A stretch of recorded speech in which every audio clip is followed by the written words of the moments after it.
grupo número 2 y en esta ocasión vamos a ver la clase práctica número 8, que el tema sería la histología de las glándulas exócrinas y endócrinas. Vamos a ir viendo los diferentes aumentos y las diferentes porciones de cada una de las láminas y también sus respectivas funciones y sus estructuras.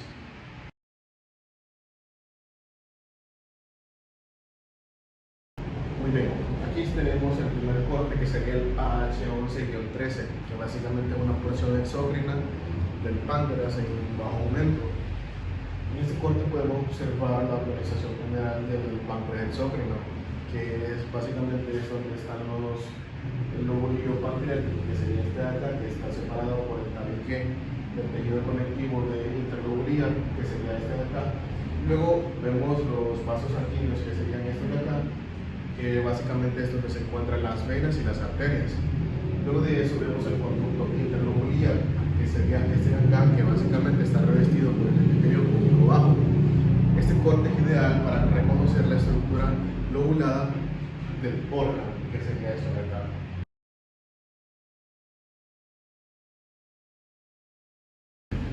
Muy bien, continuamos con el segundo corte, que sería el AH5-7, que es un páncreas exócrino a gran aumento. Ya vimos el de bajo aumento, que sería el primero, pero hoy vamos a ver el de gran aumento. Aquí vemos un ácido pancreático individual, que es fundamental y está formado por células acinarias serosas, que vienen con un núcleo basal y citoplasma apical lleno de gránulos, que sería esta parte moradita de acá, lo más morado que se ve. En el centro del ácido se encuentran las células centroacinarias, que básicamente es el inicio de un conducto, que básicamente son estos puntitos blancos que están dentro del morado. Estos conductos se unen a formar el conducto de Wilson, que serán esos de acá, que es donde se va a desembocar el duodeno. Luego de eso vemos los gránulos que contienen enzimas inactivas de tripsógeno y amilasa, que se van a activar al llegar al intestino, que sería esta parte de acá, que es un poco más pálida. Como dato curioso, vemos que el páncreas exócrino va a liberar de 1 a 1.5 de litros de jugo diariamente.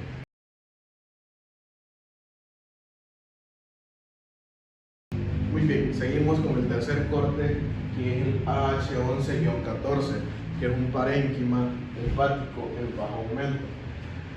A este nivel se identifican los lóbulos hepáticos clásicos, que serían estos de acá, con una vena central, que esa parte es la parte más blanquecita del corte, en el centro, y los espacios porta. Bueno, los espacios porta son estos de acá, que en los ángulos del parénquima se organizan los cordones entre hepatocitos separados por sinusoides. Y básicamente eso sería todo lo que se logra ver en este corte de acá.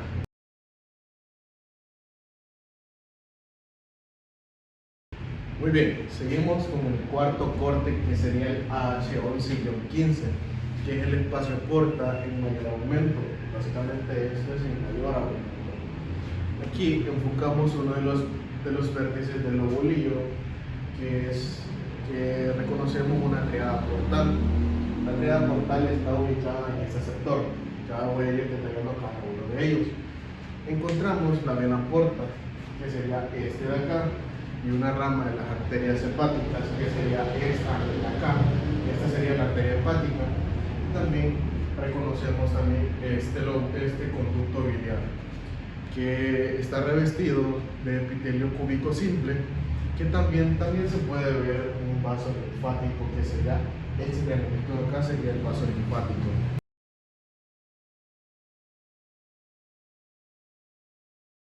Muy bien, vamos al quinto corte, que sería el AH2-7, que son los cordones hepáticos y los sinusoides. En este corte resalta la disposición de los hepatocitos, que son estas de acá, estos más pálidos que lo que viene a continuación. Estos son los hepatocitos, que son células poligonales con núcleos esféricos, que es citoplasma granular y a veces con gránulos de glucógeno. Muy bien, entre ellos se encuentran los sinusoides. Entre estos se encuentran los sinusoides, que son estas partes de acá, las porciones más pequeñas, que son un poco más oscuras, donde se ubican las células de Kupffer. Las células de Kupffer son estas partes de acá, las partes más grandes y más oscuras son estas de acá. Estas son las células de Kupffer, que son los macrófagos especializados.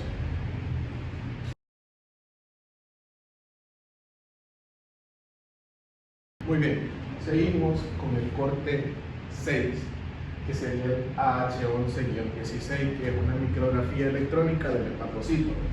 Toda esta parte de acá. Muy bien, aquí a nivel ultraestructural se distinguen las microvellosidades. Las microvellosidades son esta parte de acá, que es donde está el espacio índice. El espacio índice es esta parte más blanca que se encuentra en las microvellosidades. Bueno, ya a continuación vemos las mitocondrias y el retículo endoplasmático rugoso.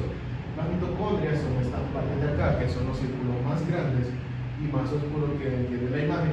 Y también está el espacio del retículo endoplasmático, que sería esta parte de acá, que son como estriadas. Bueno, aquí vemos la gran cantidad del espacio de actividad metabólica del hepatocito. Y como dato curioso, el hígado es el único órgano que se puede regenerar completamente después de una resección parcial.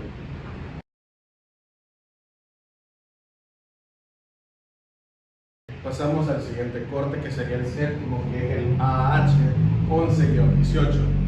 Aquí tenemos la vesícula biliar. La vesícula biliar muestra una mucosa con epitelio simple, que sería esta parte de acá, y aquí mismo se encuentra la lámina propia, que sería la parte del centro. Y también tiene una muscular externa con fibras desordenadas que se encuentran en la parte de abajo de la bilis. Aquí la luz se ve un poco irregular por los pliegues de la mucosa. No hay submucosa ni muscular mucosa. Lo que la diferencia en el tubo digestivo es que a veces en casos clínicos se observan los senos de Rokitansky-Anchovy, que son pequeñas invagaciones epiteliales. Y como dato curioso, sabemos que aquí la bilis se concentra 10 veces más antes de pasar al duodeno.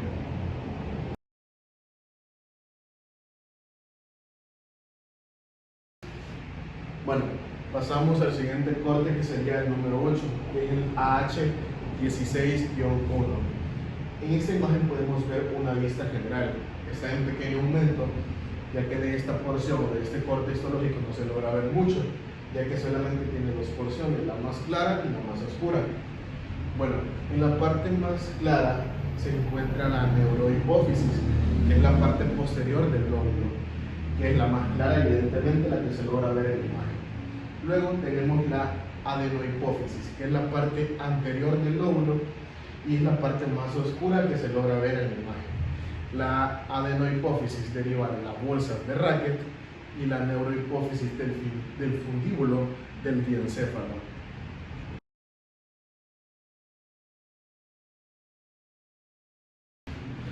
Bueno, aquí tenemos el noveno corte, que es el AH16-2, que esta es un par distal que está a mayor aumento. Y ahí en esta imagen se encuentran tres células. La primera célula son las acidófilas, que es la que secreta la GH y la prolactina, que son la parte rosada que se encuentra por acá, lo más rosado en la imagen. También están las células basófilas, que son la parte violeta, que se encuentra únicamente en la imagen, estas de acá. Estas son las que secretan mayor, porque secretan la TSH, la ACTH-N, la FSH y la LH. Bueno, por último tenemos las células cromófagas. Estas son las más pálidas que se ven en la imagen, rosado pero pálido. Estas células agotadas o en reposo son los sinusoides fenestrados que llevan las hormonas a la circulación.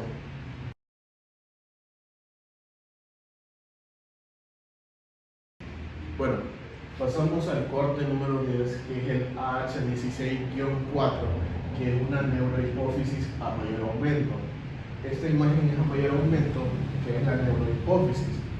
Bueno, aquí las células secretoras no son normales, porque solo hay fibras nerviosas provenientes del hipotálamo. El hipotálamo es la que se encuentra aquí en la parte más clara de la imagen del corte histológico, que es donde se encuentran los pituicitos, que son estos puntos negros que se logran ver en la imagen, que son de sostén, y los cuerpos de Harry, que almacenan ADH y exotocina, que son estos de acá, las partes más grandes y oscuras que se encuentran en la imagen. Y como dato curioso tenemos que la hipófisis pesa menos de 1 gramo, pero regula casi todas las glándulas endocrinas.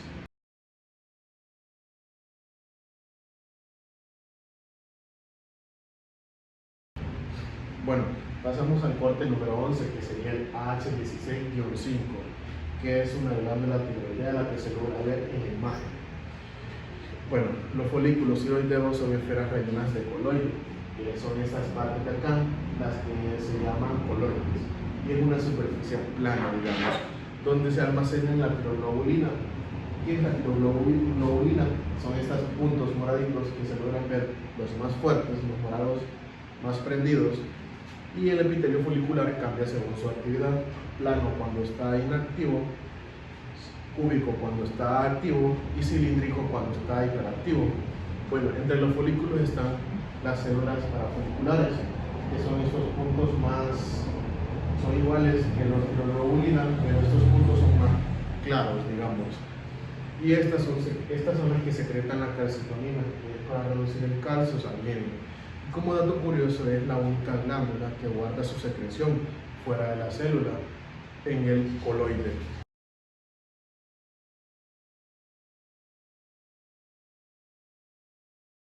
Pasamos al corte número 12, que es el AH16-7. Bueno, en este corte vemos las células principales, que son las pequeñas que producen PTH, que serían las más pequeñas que se logran ver en el corte histológico. Bueno, se me olvidó mencionar que esta es una glándula paratiroides, la que vemos en este corte histológico.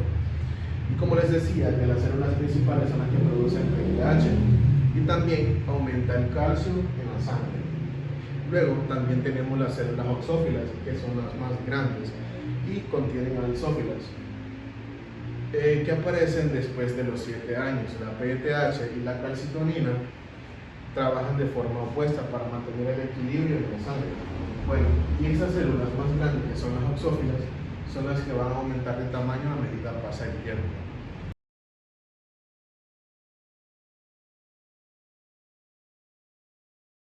Muy bien, pasamos al corte número 13, que sería el AH16-8. Esta es una glándula suprarrenal que está en aumento pequeño, ya que esto es lo que se logra ver totalmente del corte histológico, que es un poco, la verdad. Bueno, se observa la organización general. Es toda una organización general. Aquí está la cápsula del tejido conectivo, que sería la que lo rodea la parte central, que sería esto de acá. Y también se encuentra la corteza periférica, que se encuentra en el centro, pero a los costados, esa parte de acá.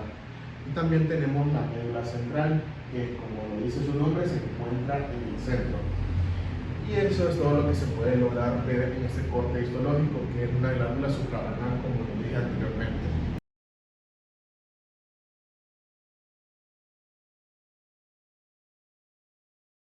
Muy bien, pasamos al corte número 14, que sería el AH16-9. Este corte se encuentra la corteza y la médula en aumento mayor. Bueno, la corteza se divide en tres: la zona glomerular, que sería esa parte de acá, que básicamente secreta aldotestosterona, que es la que controla el sodio. Y tenemos una segunda zona, que sería esta parte de acá, la zona media, que se llama la zona fasciculada, que secreta cortisol, contiene espongiosito con gotas lipídicas. Luego pasamos a la tercera zona, que se encuentra en esta parte de acá, que sería la zona reticular, que secreta estrógenos y estrógenos.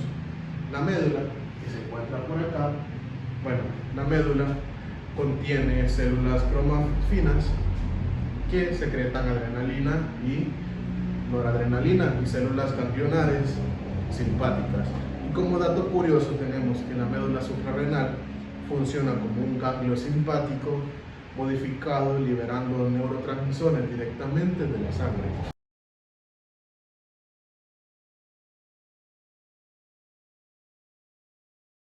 Pasamos al último corte histológico, que sería el número 15, que es el AH16-12. Dentro del tejido exócrino se distinguen los histones del Langer, que son este círculo de acá. Muy bien, se logra diferenciar el círculo que se logra formar en esta imagen, los más pálidos y redondeados, eso de acá. Muy bien, aquí se encuentran 4 tipos de células. Tenemos la célula alfa, que es la que se encuentra en estos lados de acá, que son las que secretan el glucagón. Tenemos también una célula beta, que son estas de acá. La célula beta se encarga de secretar la insulina. También tenemos una célula delta que secreta somatostalina, que se logra ver, bueno, no se logra ver en la imagen, pero realmente está dentro del círculo.